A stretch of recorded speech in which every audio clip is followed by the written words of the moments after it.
So ordered. Thanks, Mr. President. I congratulate the senator from Texas for her remarks, for her leadership, for her willingness to be involved in and support a variety of ways to help us meet the two goals that we have before us, one of which is to make a significant step to reduce our federal debt, to stop Washington from spending money that it doesn't have, and second, to do so in a way that honors the financial obligations of the United States of America, the most creditworthy country in the world.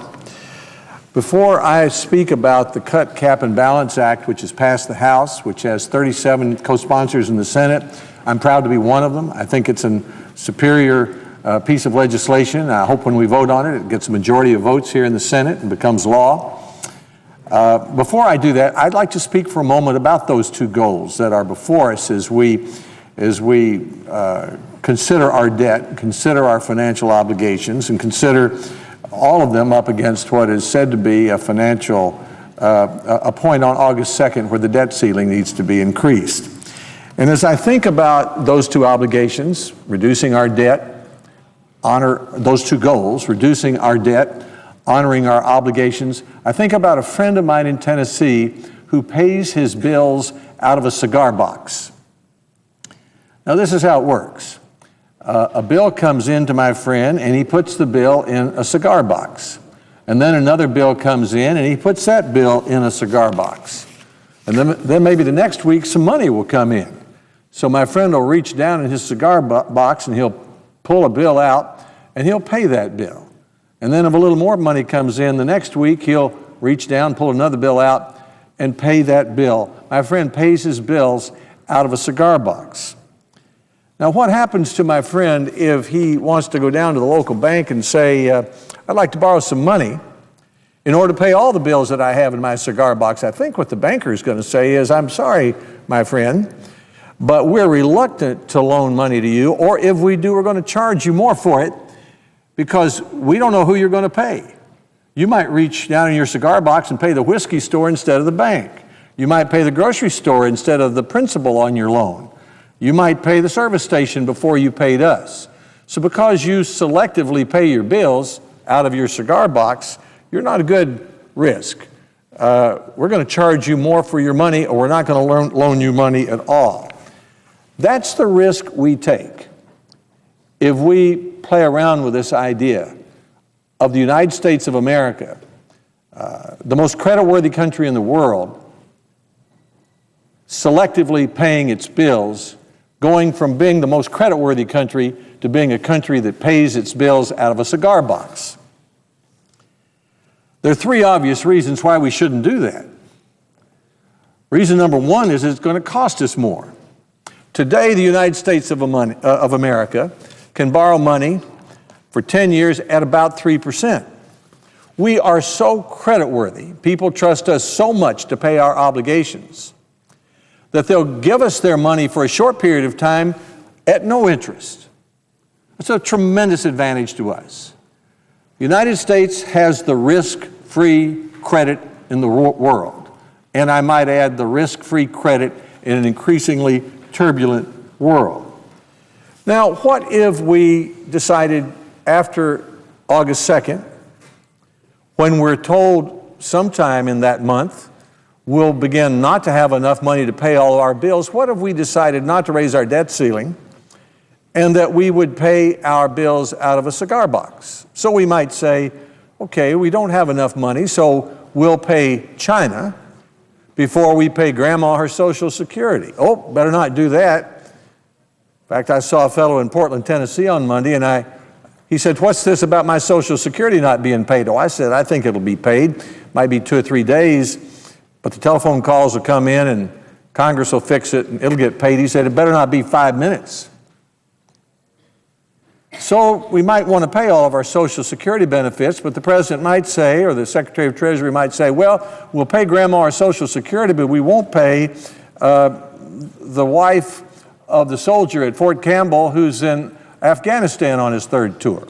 That's not such a good idea, so maybe we won't pay the veterans benefit. We will pay the wife. Doesn't sound so good either. So maybe, what about those 12 to 15 million students who are headed off to college in the next few weeks with a student grant or a student loan from the federal government? Shall we pay just those going to public colleges and let the private colleges take care of their own, just the profits, not the, just the for-profits, not the profits? You see what can happen if we had a country, especially a country like the United States, which instead of paying all of its obligations on time, whether it's to China or Japan or grandma or to the veteran, that we began to selectively pay those bills when we had the money.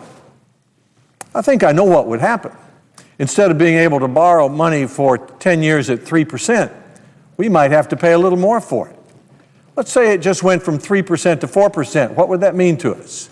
It would mean, according to the Congressional Budget Office, that the taxpayers would have to pay $1.3 trillion more in interest over 10 years.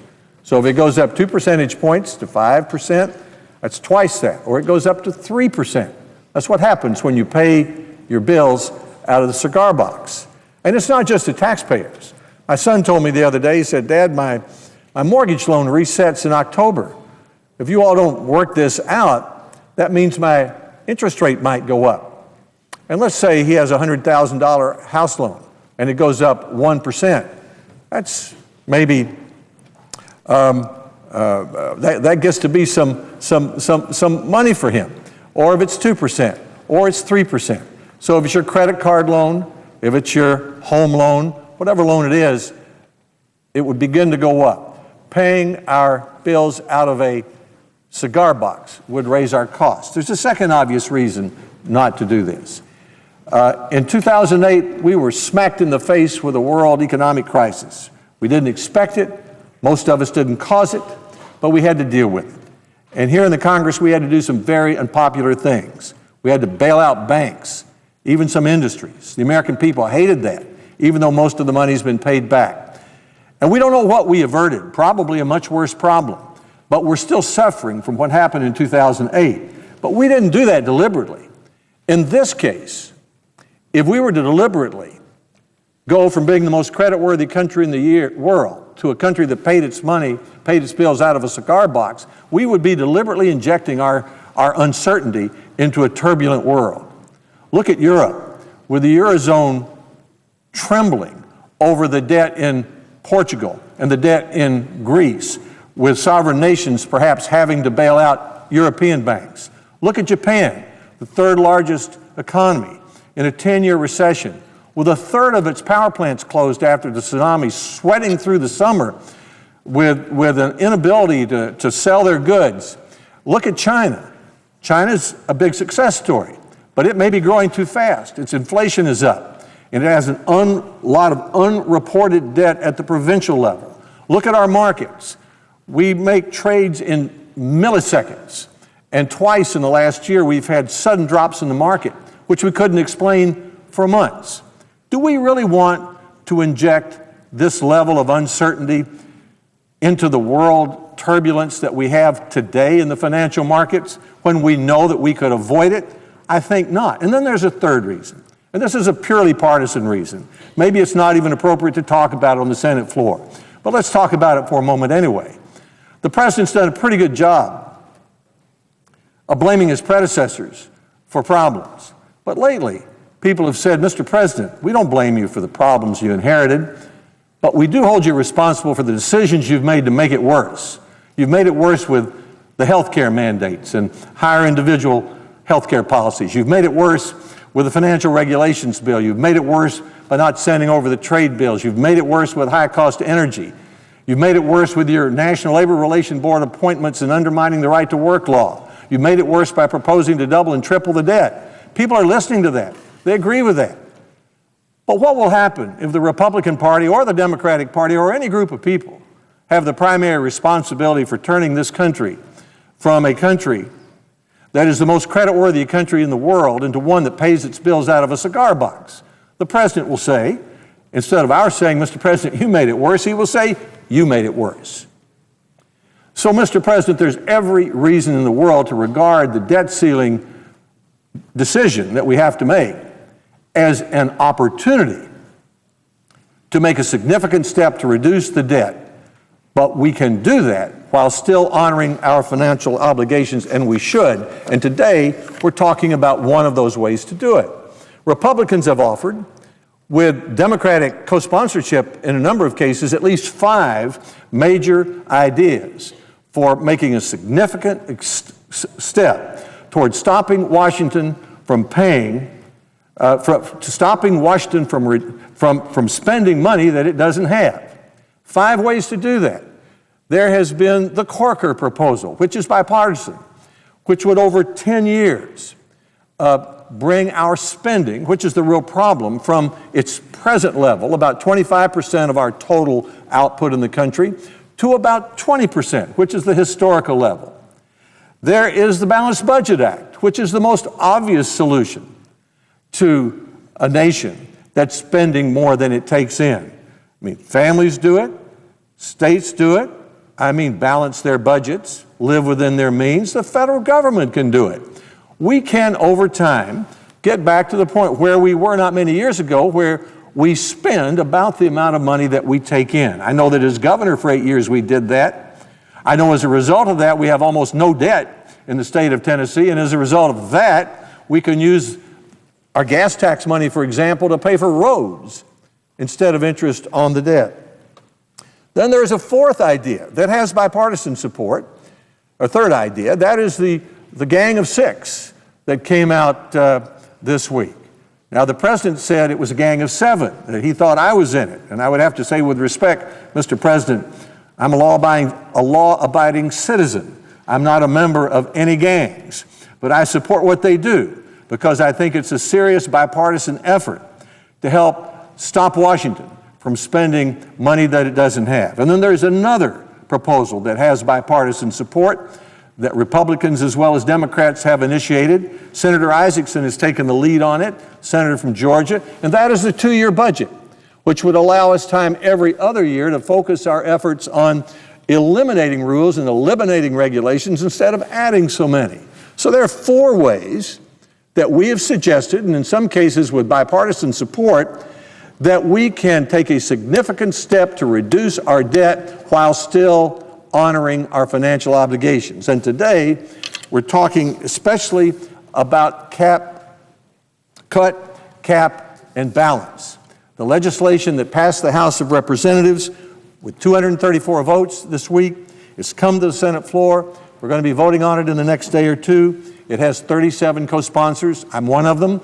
I commend Senator Lee for his work, especially on putting this bill together and in doing it in a way that would attract the largest amount of support. This is a very reasonable proposal. The cut part is to say that for the first year, we would spend a little less than we did last year. Now, that's a reasonable proposal. In the state of Tennessee, where I was once governor, the current governor is presiding over a state that's spending $1.5 billion less than it spent last year. Now, they don't like to do that. There's some unfortunate consequences from it, but they still balance their budget and they're still getting along. And they're hoping for the day when the economy recovers and they'll have more revenues coming in without raising taxes. So step 1 is to cut what we're spending today in next year's budget. Then we cap, according to the economic output of the country over the next 10 years, the amount we spend over those 10 years. And then the third thing is to balance the budget, the most obvious solution of all, over time, to say that we're not going to spend more money than we have coming in. This is our proposal to begin to control spending in a government that borrows 40 cents out of every dollar it spends, a government the economists tell us is costing our nation 1 million jobs because of the high level of debt. This is an urgent problem. It urgently needs a solution. Now, Mr. President, in conclusion, almost all of us here in the Senate are good at making speeches. Now, that's one way we get here. But we've not become as good at the rest of our job, which is to get a result. The American people expect us to do that. They have to do that in their everyday lives. So they respect our principles, they respect our speeches, but they know our principles sometimes conflict. And in the end, we have to have a result. We have to have a result here. We have to find a way, first, to significantly reduce the debt, and second, to do it in a way that honors the financial obligations of the United States. And I've suggested 5 ways that we can do that, including cut, cap, and balance.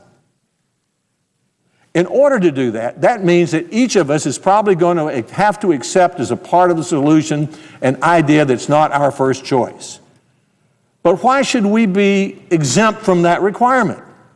That's what you have to do in a marriage. That's what you have to do in a family. That's what you have to do in a business. That's what we had to do in creating the Constitution years ago. This United States Senate wouldn't exist if it weren't because of a grand compromise. Otherwise, how could you justify 2 senators from Wyoming, and how could you justify the same number of senators from California? So much larger.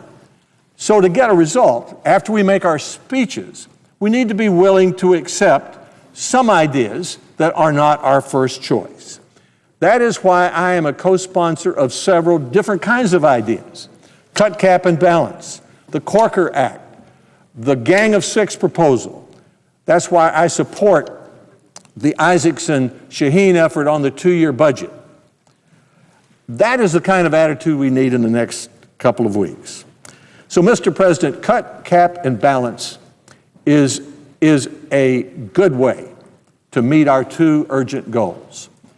Take a significant step to reduce our debt and do it in a way that honors our financial obligations. We are perfectly capable as a country of fiscally disciplining ourselves. We are capable of reducing our debt, of stopping spending money that we don't have, and at the same time, avoiding turning the most credit-worthy nation in the world into a country that pays its bills out of a cigar box. Thank you, Mr. President. I yield the floor.